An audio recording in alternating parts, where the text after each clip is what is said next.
karena itu hidupku yang aku hidupi sekarang bukan milikku lagi, tapi milik Tuhan. Jadi suka-sukanya Tuhan, saya tidak punya hak atas hidup saya. Tapi sekarang banyak orang Kristen sombong, mereka berpikir mereka punya hak atas hidupnya. Dia hidup suka-suka, dia balas dendam suka-suka, dia bikin dosa suka-suka, dia tidak pernah bertobat. Hati-hati saudara, engkau telah menjadikan dirimu Tuhan atas hidupmu. Mau menentukan cita-cita, nggak pernah berdoa, nggak pernah libatkan Tuhan. Mau pilih jodoh, tidak pernah bergumul. Cinta itu buta, pret.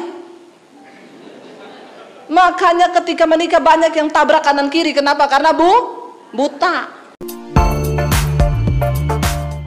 Ya, kalau kamu masih menderita itu artinya kamu masih hidup. Amin. Ya. Karena orang yang sudah tidak menderita itu berarti orang yang mati. Amin. Jadi semua masih hidup?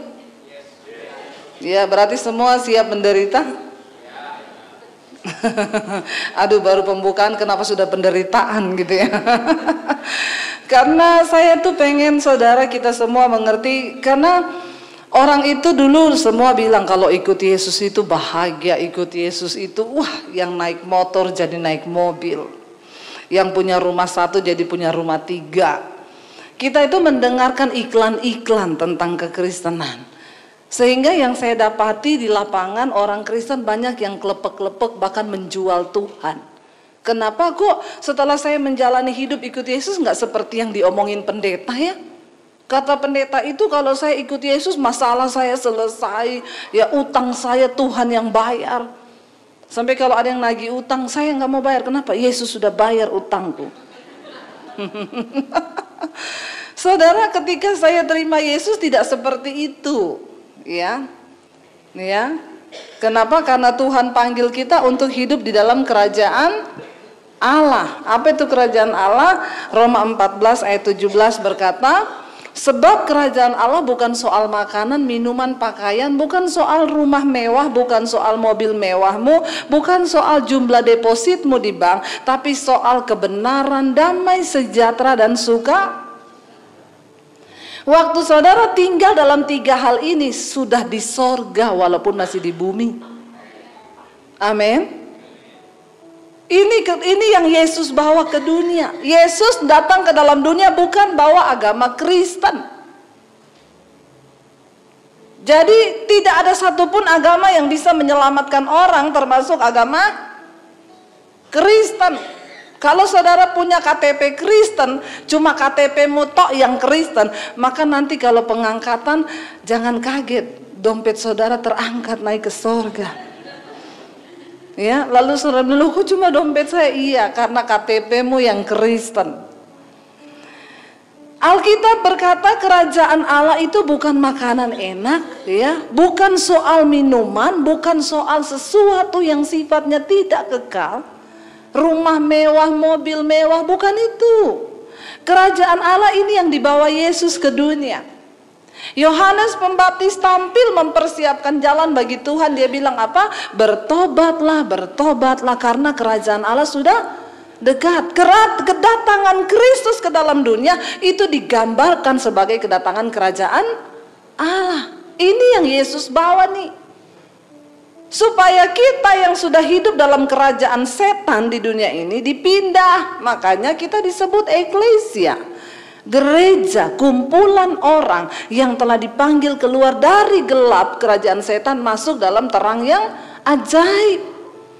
Saya pengen kasih tahu dulu sama saudara, kenapa Yesus harus datang ke dalam dunia? Karena ada orang Kristen yang tanya sama saya gini, Bu, kenapa Tuhan ciptakan setan? Tuhan itu tidak pernah ciptakan setan. Makanya saudara baca Alkitab supaya Anda bisa menginjil. Amin. Karena Anda dipanggil bukan cuma untuk duduk diam di kursi ini, datang nangis bawa masalah lalu pulang gak terjadi apa-apa. Hello, stop. Saya lihat sekarang ini orang-orang Kristen itu terlalu santai. Hidupnya tiap hari cuma sibuk dengan persoalan dan gak pernah mikir kepentingan Tuhan.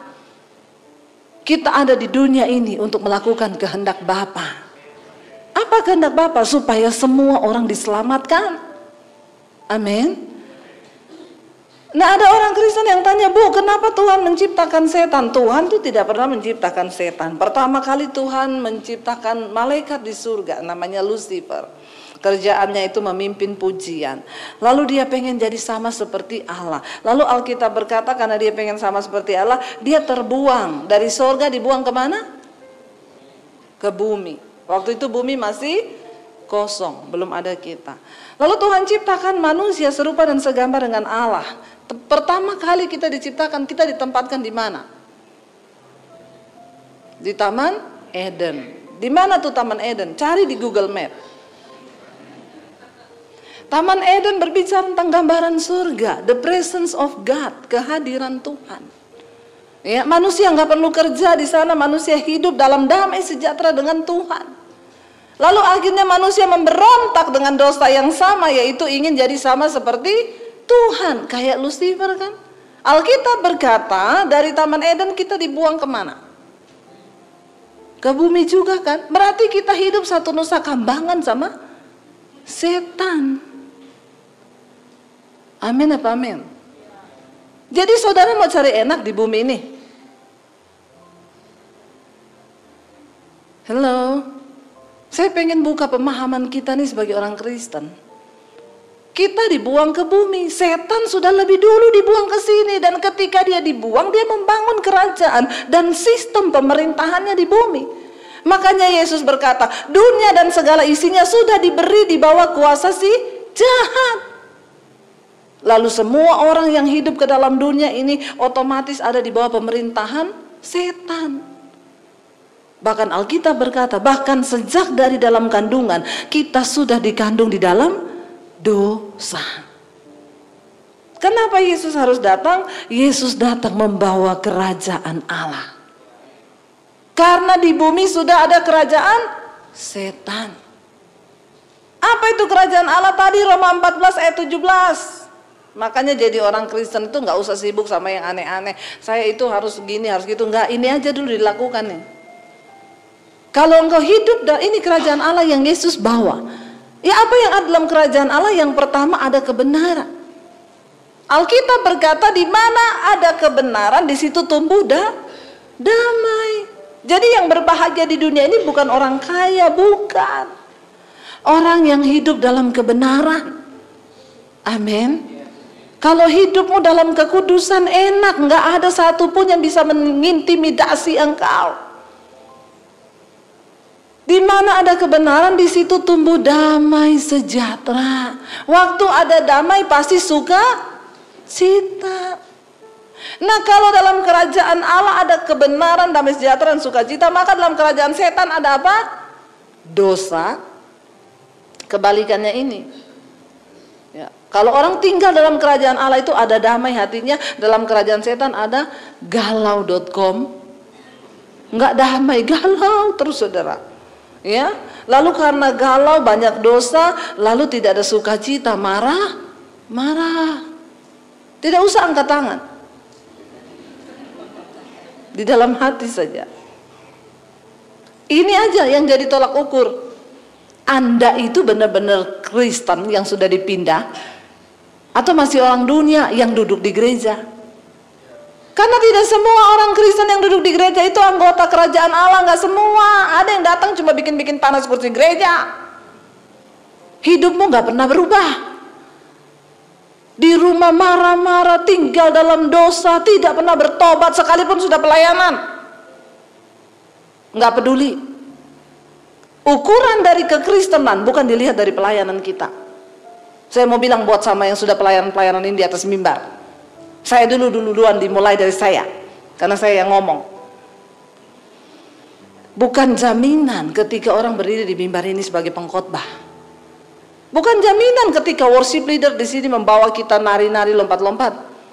Bukan jaminan para pemusik yang duduk di tempat pemusik. Mana pemusiknya? Ada di belakang, jangan ngilang ya. Pemusik itu biasanya sukanya ngilang. Mereka itu orang yang paling dekat dengan mesbah tapi paling jauh dari hadirat Tuhan. Kenapa? Kalau firman Tuhan sukanya keluar. Mana itu pemusik itu? Oh, di sana, untung lu sudah pada bertobat. Kalau tidak saya baptis ulang. Saya rendam 15 menit. Ya, iya, bersyukur di sini pemusiknya taat-taat tuh pada duduk di belakang. Tepuk tangan buat mereka. Ya, saudara, tidak jadi jaminan pelayanan kita. Enggak jadi jaminan jabatan di gereja. Waktu kita tetap tinggal dalam dosa, maka hidup kita enggak ada damai, tidak ada sukacita. Kita tetap dalam kerajaan setan sekalipun kita anggota gereja. Tidak semua orang Kristen masuk surga. Karena itu Yesus berkata, bukan setiap orang yang berseru padaku Tuhan, Tuhan yang akan masuk dalam kerajaan surga, tapi mereka yang melakukan kehendak Bapa. Siapa yang berseru kepada Yesus Tuhan? Udah pasti orang Kristen. Karena tidak ada agama lain yang sebut Yesus Tuhan. Ketika saya bertobat terima Yesus, saudara, ya, tadinya hidup saya itu dalam keluarga bagaimana saya tidak mengenal Yesus. Ya, ada dalam kerajaan setan tadi, marah-marah, nggak ada kebenaran. Lalu teman-teman saya bilang, lo ngapain bete, nikmati dunia aja. Ya, nikmati dunia. Apa yang ada dalam dunia itu? Cuma 3 hal. Keinginan daging, keinginan mata, serta keangkuhan hidup. 1 Yohanes pasal yang kedua ayat yang ke-16.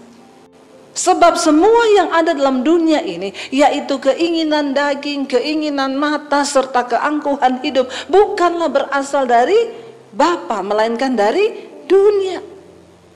Jadi jangan terlalu cinta dunia. Kenapa? Karena yang ada dalam dunia cuma 3 ini. Orang Kristen wajib tahu, tolong dicatat baik-baik. Jangan terlalu cinta dunia. Karena yang ada dalam dunia yang pertama adalah keinginan daging. Semua punya daging di sini? Ya, berapa 1 kilo? Ingat, daging kita ini punya keinginan. Galatia 5:19-21 nanti baca di rumah. Keinginan daging itu telah nyata, percabulan, kenajisan, hawa nafsu, amarah, iri hati, kebencian, dendam, pertikaian, kepentingan diri, perpecahan, percederaan, dan rupa-rupa kejahatan ada di dalam daging kita. Dan barang siapa yang hidup mengikuti keinginan daging, engkau akan mati binasa dan tidak mendapat bagian dalam kerajaan Allah. Tapi saya worship leader loh. Emang gue pikirin. Tapi saya pengkhotbah loh. Tuhan bilang, emang gue pikirin. Kalau engkau tidak melakukan kehendak Bapa, engkau gak bisa masuk surga. Matikan keinginan dagingmu. Nanti baca itu, percabulan, kenajisan, hawa nafsu, iri hati, kebencian, dendam, roh pemecah belah, itu semua ada dalam daging kita. Barang siapa hidup menurut daging, sekalipun engkau pelayanan, sekalipun engkau ke gereja seminggu 5 kali, maaf, engkau tidak berkenan di mata Tuhan, engkau tidak bisa masuk surga. Itu daging. Yang pertama ada keinginan daging. Daging kita ini tidak ada hubungannya sama setan. Makanya jangan apa-apa salahin setan. Amin. Ada orang udah pelayanan selingkuh, saudara. Saya tanya, kamu kenapa selingkuh? Udah pelayanan kok selingkuh? Gara-gara setan, Bu. Saudara, setan yang lihat dia ngomong enak di lu, sial di gua. Ya. Kata setan, Tuhan saya udah gak mau jadi setan. Kenapa? Manusia lebih setan dari setan. Orang dagingnya sendiri, masa dia tuduh saya, kata setan.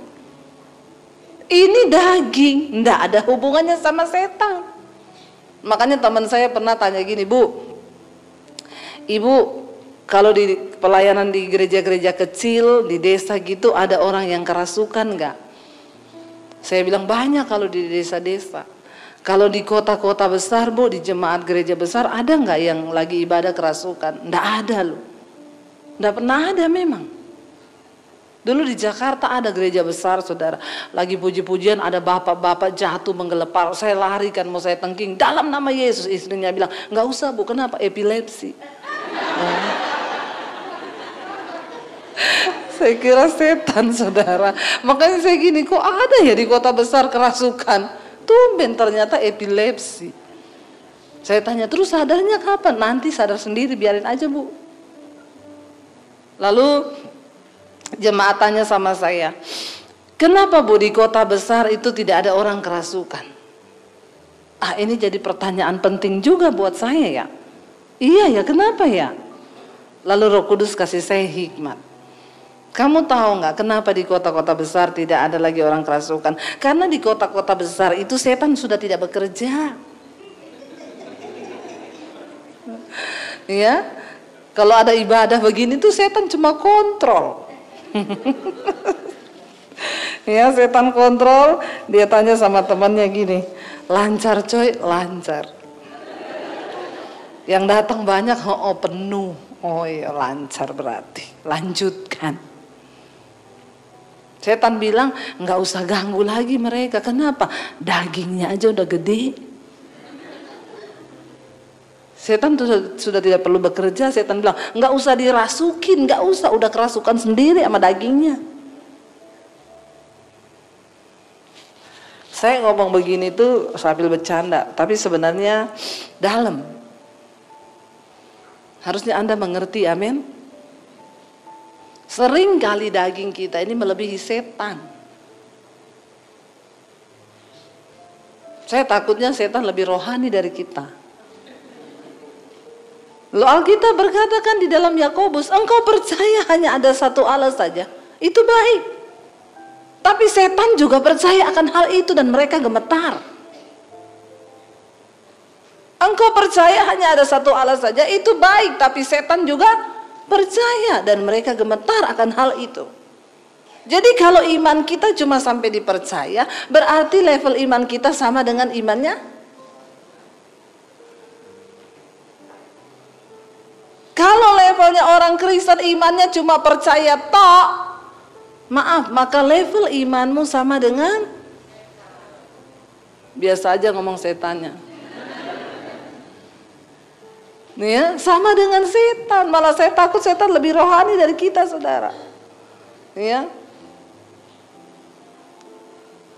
Ada WL di gereja, saudara. Saya pernah datang lebih awal di satu ibadah. Ada WL, dia lagi nata-nata kue gitu ya. Terus kuenya jatuh, WL ini. Waktu kuenya jatuh dia kan kaget tuh, latahnya keluar. Begitu jatuh, monyong, setan, monyong. Setannya yang lihat dia di situ ngomong, darah Yesus. Berarti lebih rohani siapa? Ya, Anda di gereja hebat nyanyi-nyanyi ya. Pas pulang ke rumah Anda berantem suami istri. Omongannya gimana? Kelakuannya kayak apa? Maaf ya, semuanya ada di CCTV-nya Tuhan. Makanya kadang-kadang setan bilang gak usah diganggu, kedagingannya aja udah gede. Tapi di gereja kalau nyanyi ya, senada dengan surga, sampai rumah senada dengan neraka. Bertobat loh saudara. Ya, sebagai orang yang percaya Yesus, mari kita hidupi kebenaran. Karena hanya orang yang hidup dalam kebenaran yang akan bertahan sampai akhir. Jangan jadi Kristen gampangan. Ya, karena Alkitab Tuhan bilang tidak ada orang Kristen gampangan yang akan masuk surga. Coba kita baca satu ayat, 1 Petrus pasal yang keempat. Saya dikasih sampai jam berapa ini? Kalau saudara mendengar kesaksian saya, saudara bisa cari di channel YouTube saya, Debbie Basjir TV. Jangan lupa subscribe, like dan share. Ya di sana ada, karena kalau saya bersaksi tidak cukup waktunya saudara. Ya nanti saudara baca aja.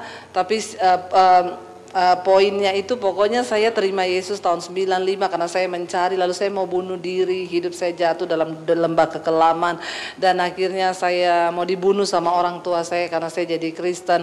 Lalu singkat cerita tahun 95 saya terima Yesus, 96 setelah menghadapi banyak tantangan segala macam, papi saya suruh saya berbalik lagi sama iman saya yang dulu, tapi saya nggak mau. Lalu akhirnya tahun 96 saya disuruh memilih antara keluarga atau Yesus.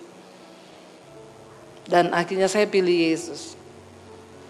Papi saya bilang, kalau kamu pilih Yesus, angkat kaki dari rumah ini.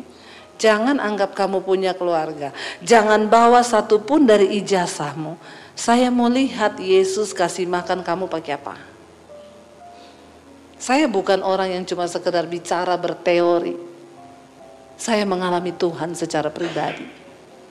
Dan kenapa saya tetap kuat sampai hari ini? Karena saya mengalami Yesus secara pribadi. Kenapa orang bisa tinggalkan iman? Karena belum ketemu Tuhan Yesus. Belum ketemu Tuhan Yesus, jadi nggak usah kaget. Karena Rasul Paulus berkata, ketika seseorang berjumpa dengan kasih karunia Tuhan, tidak ada satupun yang bisa pisahkan kita lagi. Entah itu karena kelaparan, aniaya, ketelanjangan apapun, nggak ada yang bisa. Kalau kita sudah berjumpa Yesus. Tapi orang yang belum berjumpa Yesus akan dengan mudah meninggalkan Tuhan. Saya mengalami Tuhan secara pribadi, lalu jadi saya pernah mengalami karena Yesus. Saya berada di titik terendah dalam hidup saya. Tidak ada uang 1 sen pun. Nggak ada satu orang pun yang bisa saya jadikan tempat sandaran hidup saya. Dan Tuhan itu, yaitu lagu tadi berkata, ya, Dia yang memberikan kita di dalam kekuatan. Karena Dia Allah Immanuel. Dia tidak pernah janji tidak akan ada hujan. Tapi Dia janji selalu menyertai. Dia nggak pernah janji tidak akan ada badai. Tapi Dia bilang di tengah badai itu aku hadir. Sekalipun engkau berada di lembah kekelaman, itu nggak penting asal Tuhan besertamu. Itu yang penting. Makanya Daud bisa menulis Mazmur, sekalipun aku dalam lembah kelam, ku tak takut sebab kau besertaku. Bukan soal lembah kelamnya, poinnya adalah Tuhan beserta kita. Seburuk apapun lembah itu, asal Tuhan besertaku, jangan takut. Dia sedang melatih engkau menjadi orang yang kuat. Amin, saudara.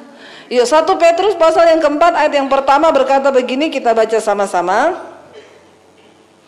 Jadi karena apa? Kristus telah menderita penderitaan badani, kamu pun harus juga mempersenjatai dirimu dengan pikiran yang demikian. Karena barang siapa telah menderita penderitaan badani, ia telah berhenti berbuat dosa. Coba dibaca lagi ayat ini. Kalau ada yang begini di stabilo warna pink. Jangan cuma yang begini, Tuhan turut bekerja mendatangkan kebaikan bagiku. Di stabilo pink. Kalau yang begini di stabilo hitam. Biar nggak kebaca. Orang Kristen itu kalau cari ayat emas yang enak. Kalau yang nggak enak nggak mau dia. Lo kan sama ini ayatnya.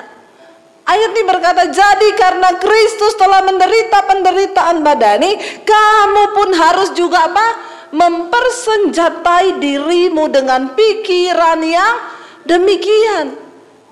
Dengan bahasa yang sederhana, karena Kristus sudah menderita, maka kita juga harus berpikir yang sama, bahwa ikut Yesus itu nggak enak-enak. Kita harus menderita. Kalau pemahamannya kan begini enak, Bu. Kita sebagai pendeta, ada jemaat datang, tidak perlu lagi tanya, Bu saya menderita. Saya bilang, baru bangun, selama ini tidur. Hello, ya, ada orang yang datang, Bu saya itu menderita, Bu saya difitnah, saya di ini. Haleluya, puji Tuhan 12 kali Pak. Loh kok begitu Bu? Iya, berarti Anda sedang beribadah. Karena orang yang beribadah sungguh-sungguh pada Tuhan pasti akan dianiaya.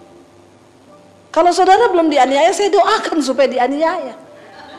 Itu artinya engkau sudah beribadah sungguh-sungguh. Justru kalau engkau belum menderita ikut Yesus, engkau harus bertanya itu. Saya ini kira-kira sudah sungguh-sungguh beribadah apa belum ya? Karena Yesus berkata, untuk mengikuti Dia syaratnya yang pertama, sangkal dirimu, lalu pikul salibmu. Menyangkal diri itu saudara pikir enak. Menyangkal diri itu artinya apa? Saya bukan Debbie yang lama lagi, yang hidup dalam keduniawian, dugem, ke diskotik, melakukan semua dosa. Ketika saya terima Yesus, saya bukan Debbie yang itu. Saya adalah ciptaan yang baru. Yesus yang hidup di dalamku. Artinya Yesus yang hidup dalamku itu artinya apa? Kita nggak punya hak lagi atas hidup kita, bahkan untuk menikmati kesenangan-kesenangan yang dulu sempat kita nikmati. Amin. Harus sangkal diri, pikul salib. Ikut Yesus itu baru sah. Ya, saya bukan yang dulu lagi. Menyangkal diri itu artinya apa? Waktu engkau difitnah, engkau nggak punya hak lagi untuk bela. Amin. Semua yang terjadi dalam hidup kita itu seizin Tuhan. Bapak itu bilang, tapi saya sakit bu, di gereja saya sendiri bu, saya difitnah. Puji Tuhan, haleluya 12 kali. Lah kenapa ibu bilang begitu? Itu puji Tuhan mbak, Pak, kalau ada kesempatan begitu, pakai itu untuk melatihmu, memberkati orang yang memfitnah kamu. Karena Alkitab Yesus berkata, doakan orang yang berbuat jahat kepadamu, doakan orang yang memfitnah kamu. Lah kalau orang nggak pernah fitnah kita, bagaimana kita bisa praktek firman? Kalau nggak pernah ada orang yang menjahati kita, bagaimana kita bisa praktek firman Tuhan? Makanya Alkitab bilang, berbahagialah apabila engkau jatuh dalam berbagai-bagai pencobaan, karena engkau tahu bahwa ujian terhadap imanmu itu menimbulkan ketakutan. Dan kalau dia sudah memperoleh buah yang matang, maka dia akan memberikan engkau mahkota kehidupan bagi orang-orang yang sudah dilatih olehnya. Amin saudara. Ya, jangan ajarkan sesuatu yang lain kepada orang Kristen. Makanya banyak yang tersesat. Nanti baru hadapi persoalan sedikit udah mau bunuh diri. Ya, baru diperlakukan gak enak sudah mau. Ya, makanya saudara, ayat ini bilang, ayo kita persenjatai diri kita bahwa kita akan menderita karena ikut Yesus juga. Kenapa? Karena kita ada di dunia tadi, kita hidup satu nusa kambangan sama setan. Dan setan sudah lebih dulu ada di sini. Karena barang siapa telah menderita penderitaan badani, ia telah berhenti berbuat dosa. Kenapa Tuhan izinkan penderitaan terjadi dalam hidup kita? Supaya engkau mulai berlatih dan engkau berhenti berbuat dosa. Biarin aja, siksa dagingmu, amin. Kita kalau difitnah yang tersiksa apa? Daging kan, yang pengen marah kan, nggak terima kan. Saya tuh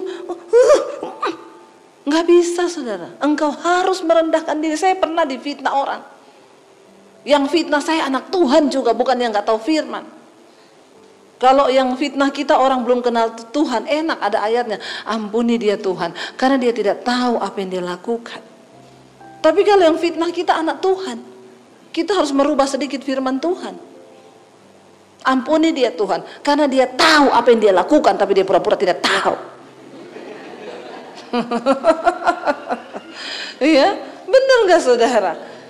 Berat bagi saya waktu itu, marah sampai saya nggak bisa doa loh. Dipermainkan oleh kedagingan saya yang marah. Sampai satu kali saya berdoa, Tuhan bilang begini, ampuni dan berkati dia. Saya bilang, nggak adil Tuhan, nggak adil. Harusnya engkau menghukum orang kayak begitu. Tuhan bilang, hakmu tuh apa? Jangan mengambil bagianku untuk menghakimi, itu bagianku. Bagianmu mengampuni.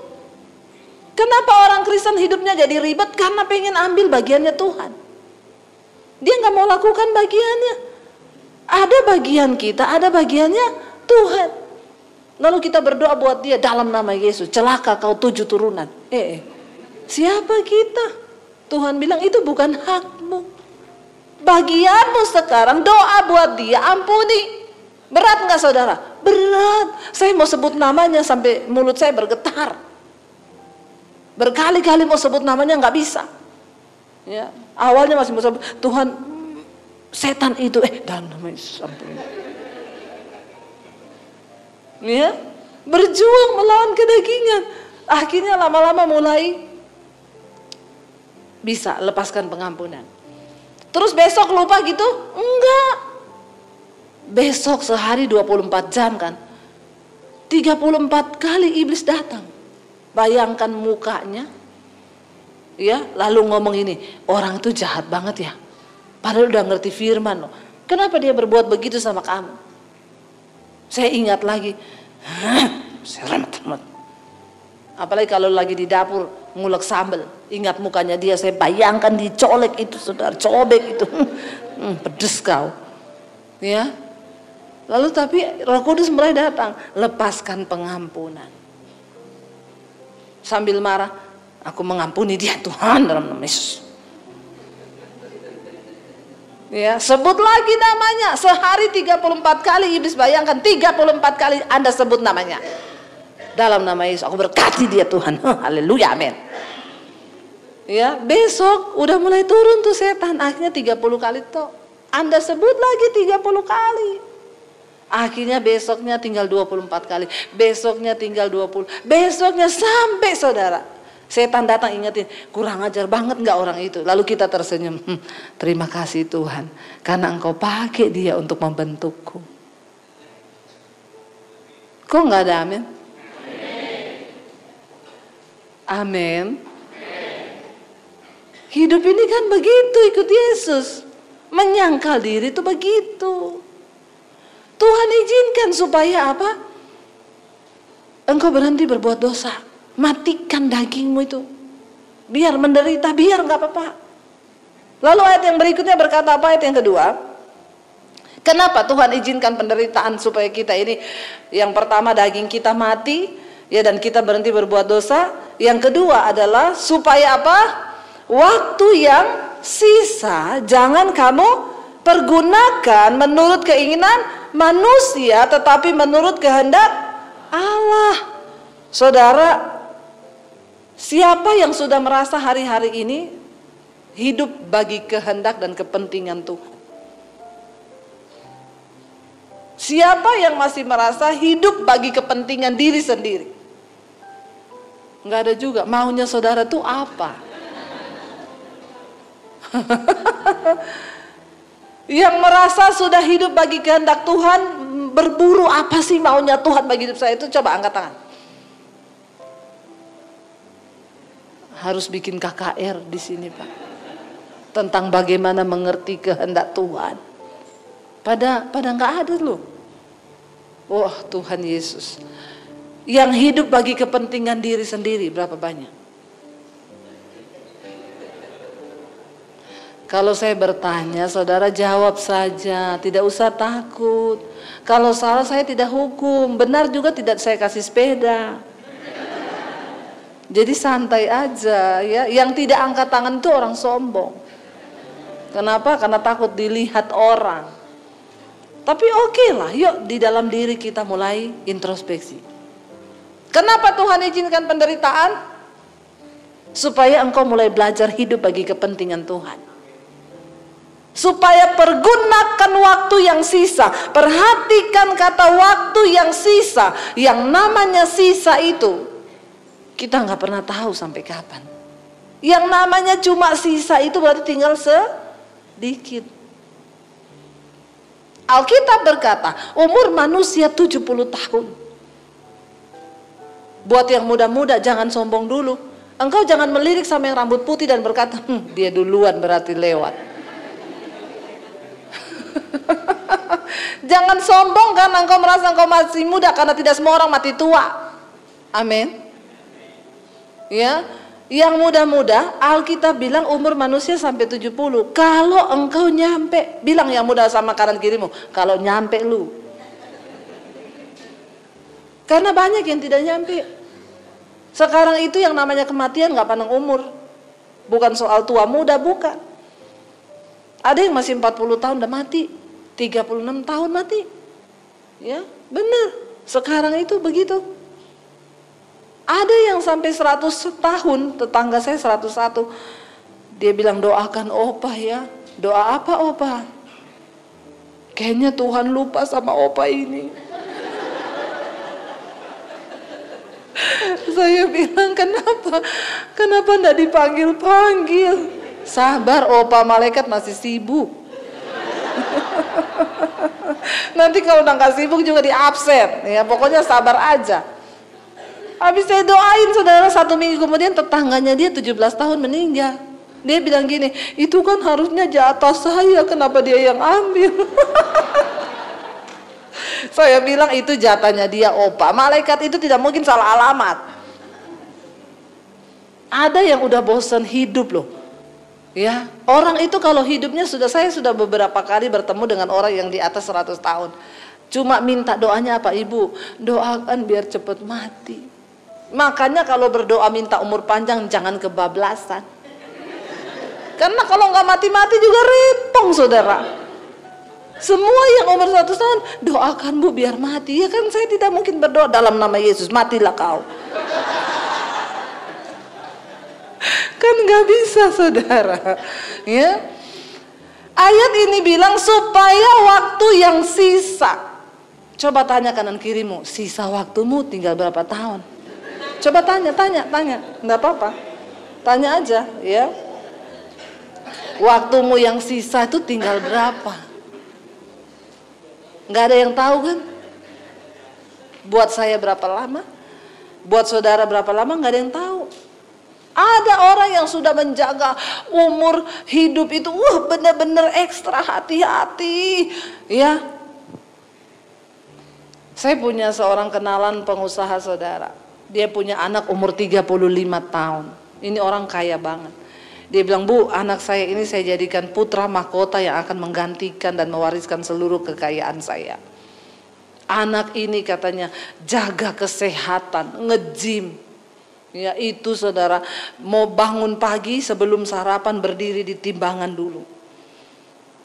Nanti dia makan 1 pisang, 1 apel, berarti kalori yang masuk itu karbohidratnya sudah sekian, ya. Terus ininya sekian, lemak, berarti nanti saya sepanjang hari ini cuma tinggal boleh makan ini dan ini. Sehat sekali. Yang namanya general check up rutin. Gula darah dipantau, kolesterol dipantau. Ya, kalau di meja makan tidak usah bicarakan kolesterol. Karena kolesterol tidak ada di meja makan, adanya di lab. Kalau saudara periksa ke lab itu ada kolesterol di sana. Di meja makan tidak ada kolesterol, amin.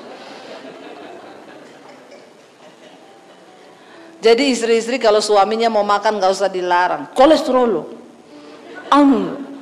Ya waktu engkau larang itu disitulah kolesterolnya naik. Karena dia jengkel. Ya, jadi jangan dimarah-marahin ya. Karena sebenarnya bukan makanan faktor penentu hidup manusia, itu bukan makanan. Ya. Lalu saudara ini orang ya 35 tahun ya tiap hari berdiri di timbangan. Kalau habis makan malam dia nimbang saudara. Kalau naik 2 ons dia olahraga dulu sebelum tidur. Wow, orang kaya bapaknya. Satu kali saya ketemu bapaknya. Lagi di bank, lagi apa Pak? Oh lagi itu Bu, ngambil uang buat anak saya, dia nanti mau berangkat ke China. Dia mau lihat prospek bisnis apa di sana. Saya sih bawain dia uang gak banyak, cuma 5M. Gak banyak saudara, cuma 5M. Buat kita tuh ember.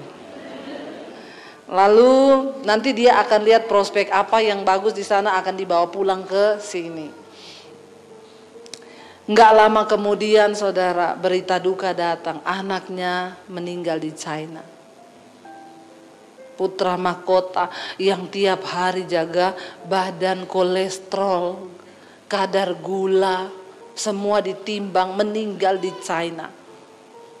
Saya tanya meninggal kenapa? Ditabrak bus. Bukan karena kolesterol.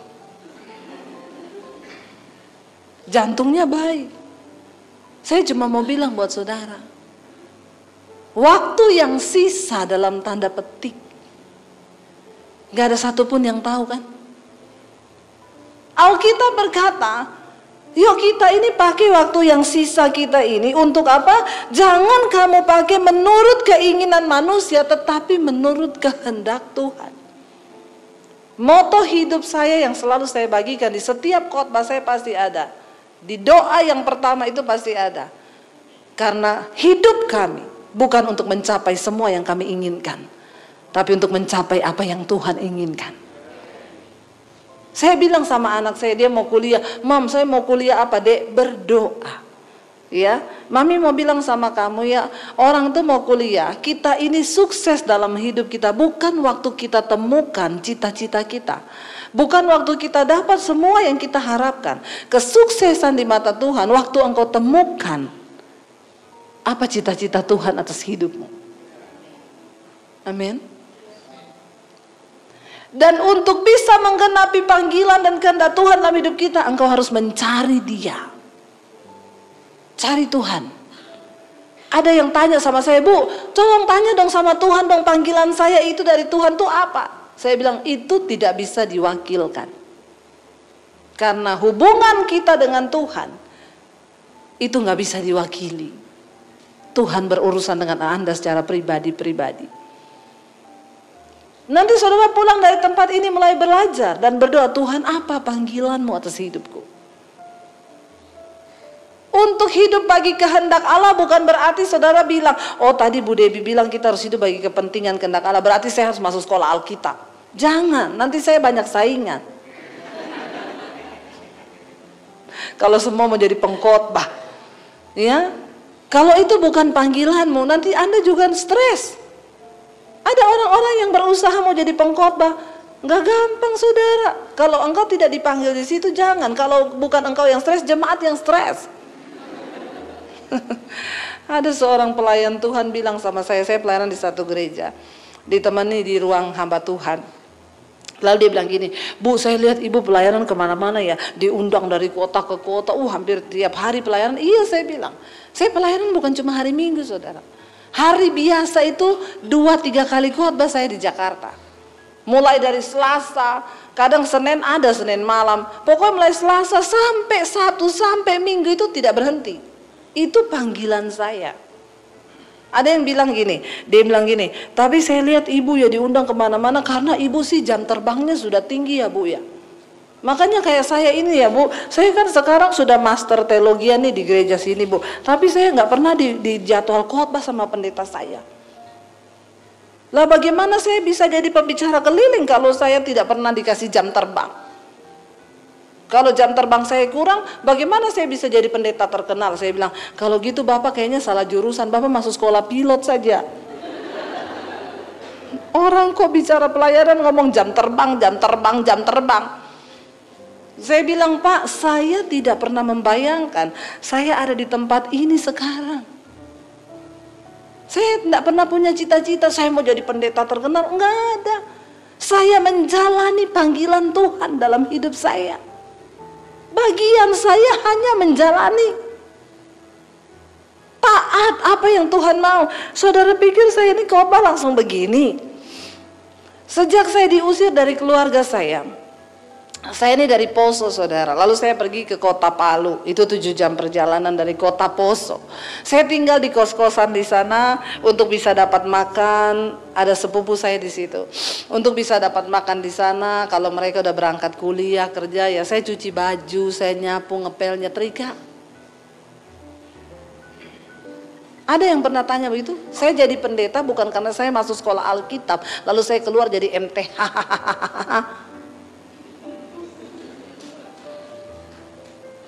Bukan, ya saya jalani panggilan Tuhan aja.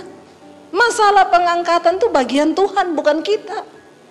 Nggak usah berusaha angkat-angkat diri. Bagian kita taat.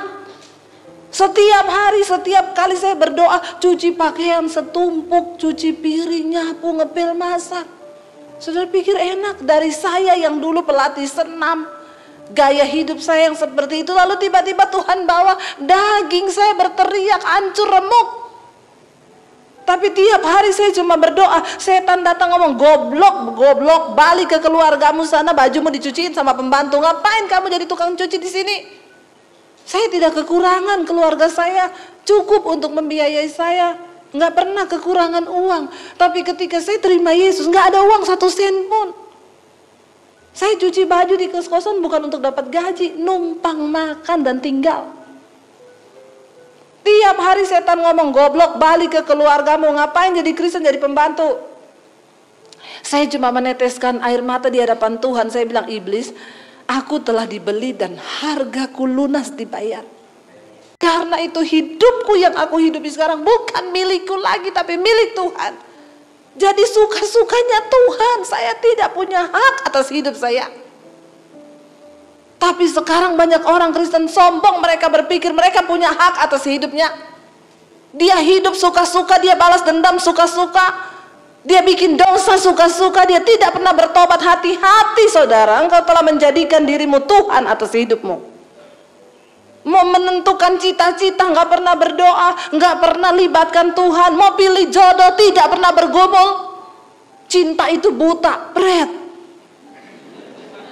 Makanya ketika menikah banyak yang tabrak kanan kiri. Kenapa? Karena buta. Ini orang Kristen nih sekarang saudara. Aduh, saya layani orang baru menikah, Bu. Saya mau bercerai, Bu. Kenapa? Nggak cocok.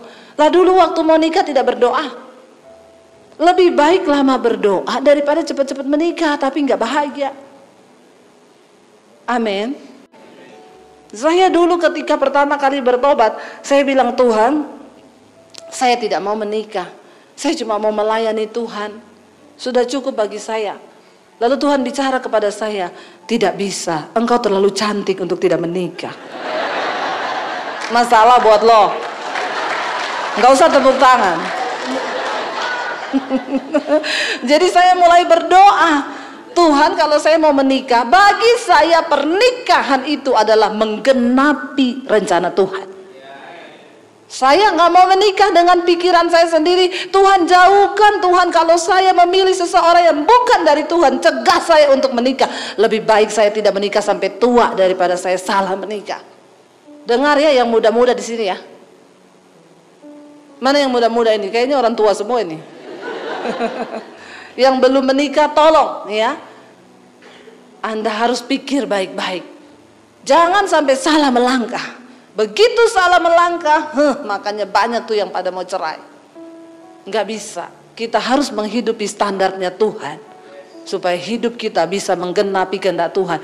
Bagi saya pernikahan adalah menggenapi kehendak Tuhan. Amin. Bukan soal gantengnya, kayanya, bukan. Udah buang itu semua dari pikiran kita. Kosongkan pikiranmu supaya Kristus bisa hadir. Saya sampai jam berapa, Pak? Udah habis waktu ya? Sampai jam berapa? Jam 9. Aduh, enak banget saudara. Ini ibadahnya sampai jam, mulainya tadi jam 7 ya. 15 menit lagi boleh? Lalu saudara, ya saya mulai berjalan dengan panggilan Tuhan. Bermimpi jadi pengkhotbah? Kagak. Pelayanan pertama saya ikut Tuhan adalah pendoa syafaat. Saya masuk di satu gereja. Kalau pendetanya khotbah di mimbar, saya berdoa di belakang mimbar. Itu pelayanan pertama saya. Pendeta khotbah, kami menopang dari belakang mimbar. Nggak pernah mimpi saya jadi pengkhotbah, nggak pernah mimpi. Diproses Tuhan dulu, ancur-ancuran karakter. Makin karaktermu hancur, semakin berat prosesnya. Tapi semakin enak ketika engkau menyerah. Dulu karakter saya rusak saudara, hancur saya. Bayangkan saya sering dipukulin sama papi saya. Jadi saya juga orangnya keras. Ya, saya sama adik saya badannya tatoan aja saya pukul-pukulan pakai tangan. Ya, sampai kadang dia gini, sayang kamu tuh perempuan. Saya balas, sayang kamu laki-laki. Ya. Tapi ketika saya bertobat terima Yesus, saya baca Alkitab. Jangan marah, karena marah itu membuat engkau tidak berkenan pada Tuhan. Saya mau menghidupi kehendak Tuhan itu. Yang paling simpel, saudara nggak usah berpikir kehendak Tuhan itu seperti apa ya. Lalu saudara doa puasa, Tuhan bicara kepadaku Tuhan. Apa kehendakmu? Lalu ada asap datang di kamarmu. Lalu tiba-tiba ada yang ya. Ada kakek-kakek pakai jubah putih, jenggotnya putih. Saudara bilang, engkau itu Tuhan. Dia bilang, bukan, aku anggur cap orang tua. Nanti malah yang datang setan lagi. Hey, hello, Tuhan bukan yang seperti itu. Saudara nggak usah berharap yang terlalu berasap-asap. Tuhan itu tidak jauh, tidak rumit untuk dijangkau. Amin. Bagaimana engkau memahami kehendak Tuhan? Bukan nanti Tuhan datang berbicara atau petir menyambar. Enggak. Apa kehendak Tuhan? Firman Tuhan itu yang paling simpel. Alkitab bilang sebagai istri, engkau harus melakukan kehendak Tuhan. Berhenti hidup bagi kepentingan dirimu, hidup bagi kepentingan Tuhan. Di rumah ketika suamimu menjengkelkan, bagaimana engkau bersikap kepada suamimu? Apakah engkau melakukan kehendak Tuhan? Ya, tapi suami saya itu menjengkelkan sekali, ibu. Saya pernah mau kasih racun tikus di jusnya. Ya, saya bilang jangan ibu, nanti kalau dia mati ibu di penjara. Iya, ibu doakan dia ibu. Iya, setiap hari saya doakan dia bu. Saya bilang Tuhan cabut nyawanya. Astagfirullah. Ya, ngeri loh saudara ya. Berbicara melakukan supaya waktu yang sisa jangan kamu pakai untuk dirimu sendiri, tapi melakukan kehendak Tuhan. Sekalipun engkau capek, engkau harus tetap melayani suami. Amin ibu-ibu. Bapak-bapak enggak usah bilang amin, ibu-ibu dulu. Ya, melakukan kehendak Tuhan itu enggak seribet yang Anda pikir. Oh, mau sekolah Alkitab. Ya, ada ibu-ibu ngundang saya khotbah. Tema khotbahnya apa? Menjadi berkat bagi bangsa-bangsa. Saya baca, wih, heboh juga ini ya. Berarti mau berangkat ke Bangkok, ke Hong Kong. Mau jadi berkat di sana, kan bagi bangsa-bangsa. Saya bilang sebelum saya berkhotbah, saya mau tanya dulu di sini ibu-ibu yang tiap pagi bangun siapin sarapan suami siapa? Nggak ada yang angkat tangan tuh. Saya bilang kalau gitu nggak usah boro-boro pergi ke bangsa-bangsa. Kita rubah temanya khotbah sekarang, menjadi berkat di dalam rumah sendiri. Amin. Ngapain mau pergi ke bangsa-bangsa, orang di rumah aja nggak jadi berkat? Halo ibu-ibu, siapa yang di sini tiap bangun pagi bikinin suaminya sarapan? Angkat tangan. Tidak ada yang angkat tangan. Oh Tuhan, oh my God, haleluya, ampuni Tuhan. Ini beneran serius. Yang tiap pagi bangun siapin sarapan buat suaminya. Ya, bikinin suaminya kopi atau jus atau buah apa? Silakan angkat tangan ibu-ibu yang ada. 1, 2, nggak diinjak suaminya kakimu. Ya. Yang lain ngapain? Alkitab berkata, hai istri, hormati suamimu dan tunduk kepada suamimu. Menghormati suami itu bukan saudara bangun pagi kita hormat. Ya, bukan begitu. Tanya sama suamimu bagaimana cara engkau menghormati suamimu. Ada suami saya di sini. Tolong suami saya berdiri. Tolong berdiri sayang. Tolong melihat ke belakang biar mereka lihat ya kegantengannya. Ini suami saya ada di depannya dia loh. Saya tanya sama suami saya, cara saya menghormati kamu itu seperti apa? Karena Alkitab berkata istri hormati suamimu, tunduk kepada suamimu. Dia bilang begini, kamu layani semua kebutuhan saya, kamu udah bikinin saya sarapan, itu salah satu tanda bahwa kamu menghormati saya. Amin ibu-ibu? Aminnya agak lesu. Ini bagian ibu-ibu dulu, abis ini berbapak-bapak. Ya, bagaimana kita bilang menghormati suami? Sekalipun kita lagi jengkel, iya. Hormati suamimu. Nggak usah bicara yang muluk-muluk dulu masuk sekolah Alkitab. Jangan.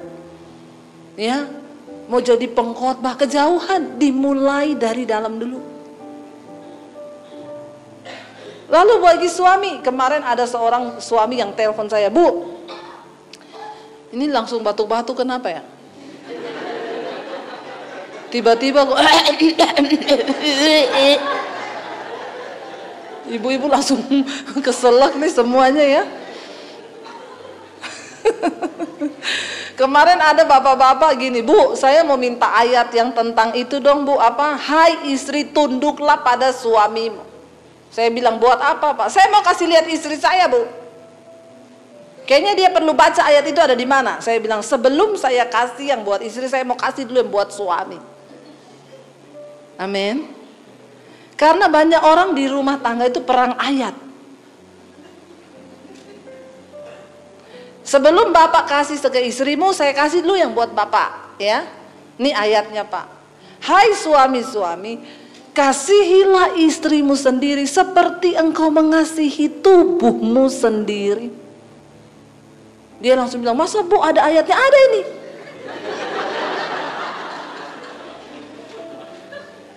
Ya, kayak gitu Bu, iya.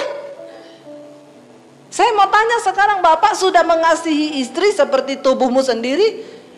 Ya belum sih Bu. Makanya jangan tuntut istri tunduk kalau Bapak belum mengasihi istri seperti mengasihi tubuhmu sendiri. Bapak-bapak bilang amin. Amin Bapak-bapak. Jangan menuntut. Bagaimana melakukan kehendak Tuhan? Supaya engkau pakai waktu yang sisa untuk hidup bukan bagi dirimu tapi bagi kehendak Tuhan. Itu apa? Ini yang paling simpel. Nggak usah mau sekolah Alkitab, mau apa, bukan. Lakukan firman, engkau melakukan kehendak Tuhan. Sebagai suami engkau harus menjadi imam yang membawa istri dan anak-anakmu untuk takut akan Tuhan. Sudahkah engkau melakukan itu? Engkau mengasihi istrimu seperti engkau mengasihi tubuhmu sendiri, Bapak-bapak. Kenapa banyak rumah tangga hancur? Karena di dalam rumah tangga Kristen sekarang semua kehilangan fungsi Alkitabiah. Suami tidak menjadi imam, istri tidak menjadi penolong. Makanya hancur rumah tangga. Ya, kita tidak usah terlalu berlama-lama di sini nih, waktunya ini kayaknya jamnya rusak terus, cepat sekali jalannya. Ya, sebab ayat 3 berkata begini, kenapa kita harus mulai hidup bagi kehendak Tuhan? Sebab ayat 3 bilang, sebab telah cukup banyak waktu yang apa? Yang kamu pergunakan untuk melakukan kehendak orang-orang yang tidak mengenal Allah. Kamu telah hidup dalam rupa-rupa hawa nafsu, keinginan, kemabukan, pesta pora, perjamuan, minum, dan penyembahan berhala yang terlarang. Mungkin saudara bilang, saya nggak minum Bu. Tapi engkau hidup dalam hawa nafsu. Marah itu nafsu yang Tuhan ciptakan sebagai emosi. Tapi kalau udah marah-marah itu hawa nafsu. Segala sesuatu itu nafsu itu baik. Awalnya Tuhan ciptakan dalam hidup manusia itu baik. Nafsu makan. Kalau orang gak punya nafsu makan rempong. Harus pergi ke dokter minta obat nafsu makan. Tapi kalau ketambahan hawa itu yang bahaya. Jadi hawa nafsu. Makan yang normal itu nafsunya sehari 3 kali. Kalau ketambahan hawa sehari 10 kali makannya. Nah itu sudah hawa nafsu. Tidur yang normal itu sehari 8 jam. Kalau ketambahan hawa bawaannya ngantuk terus di gereja. Pendeta lagi khotbah.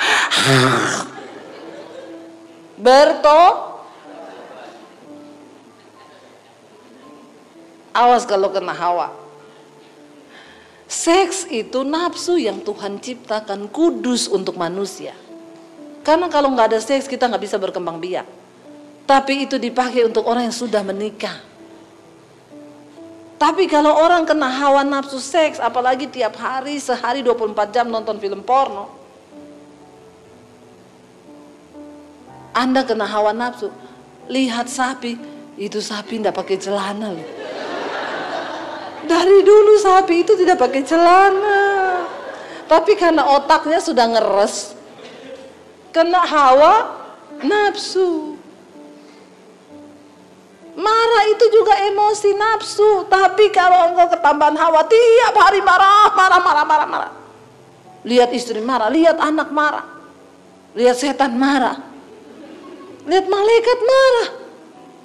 Ya kayaknya orangnya sakit jiwa gitu ya. Ayo jangan hidup bagi dirimu sendiri. Sudah cukup banyak waktu, sudah. Kita mau bilang cukup Tuhan, cukup. Saya bertobat tahun 95 itu saya lulus SMA. Sejak saat itu saya mulai belajar hidup bagi kepentingan Tuhan. Saya bersyukur saudara. Ya, Tuhan itu jamah saya pas saya lulus SMA. Sejak saat itu sampai ke sini, hidup saya selalu Tuhan, apa yang Engkau mau? Apalagi Tuhan, apalagi yang Tuhan mau? Saya dari pelayanan dari kota, dari Poso, saya dibawa ke Palu. Dari Palu saya diproses Tuhan setahun di Palu, saya dibawa masuk sekolah Alkitab di Makassar. Selesai dari Makassar saya pelayanan ke Solo. Di Solo saya ketemu sama suami saya. Dari Solo sudah enak-enak di Solo, beli rumah baru di Solo. Tuhan suruh pindah ke Jakarta, tinggalkan semuanya. Jadi tidak pernah selesai mengikuti rencana Tuhan. Ayo saudara, minta Tuhan, aku pengen ngerti. Sudah cukup banyak waktu. Ayat 4 bilang begini, sebab itu ini harus terjadi ketika engkau diproses Tuhan. Baca sama-sama ayat 4. Sebab itu mereka heran bahwa kamu tidak turut mencemplungkan diri bersama-sama dengan mereka dalam kubangan ketidaksenonohan yang sama, dan mereka memfitnah kamu. Orang harus melihat perubahan hidupmu. Tinggalkan semua yang lama.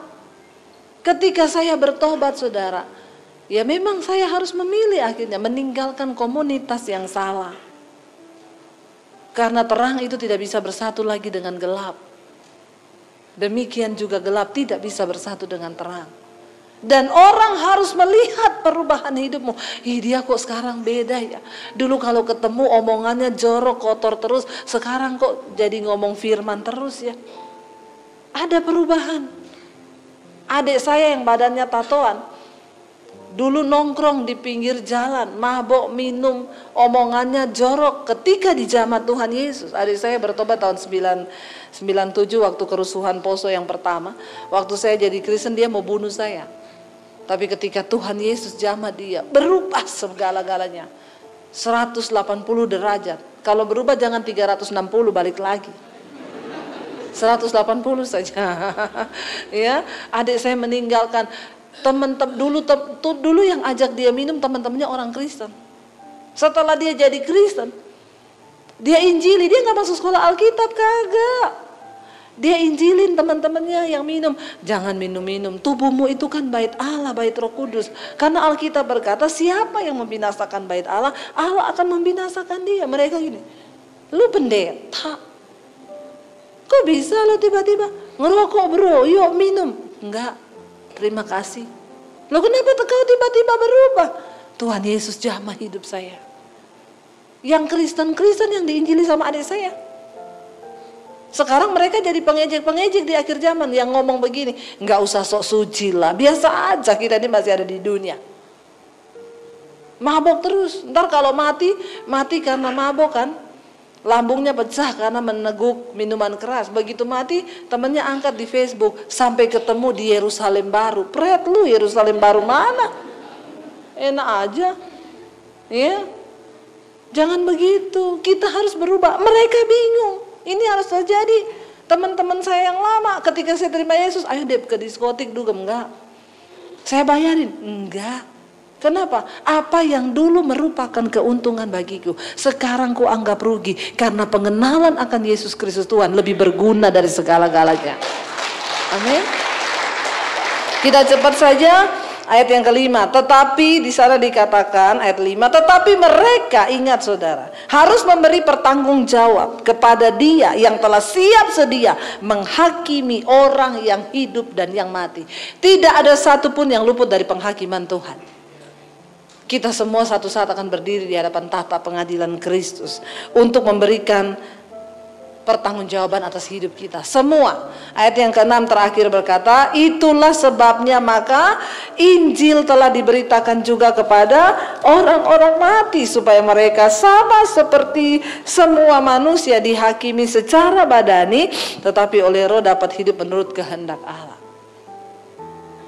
Saya berdoa saudara, ya, Kristus itu telah turun ke dunia orang mati dalam maut. Bukan kita yang injilin orang mati, nanti saudara pergi ke kuburan lagi. Ini ayatnya ada tuh, saudara panggil-panggil Roh. Hai mamaku, dulu engkau belum mendengar Injil, aku beritakan kepadamu mama, Yesus mengasihimu. Ya, lalu muncul suara dari dalam, hihihi. Bukan mamamu yang muncul tapi setan. Ya, yang menyerupai mamamu. Enggak ada, orang mati dan orang hidup tidak ada hubungan lagi.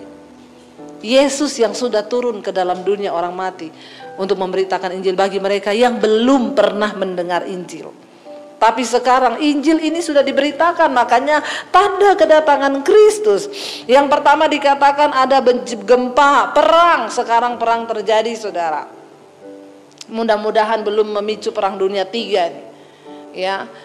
Lalu akan ada wabah penyakit. Kalau kanker masih lama, virus dalam waktu seketika 9 hari toh lewat.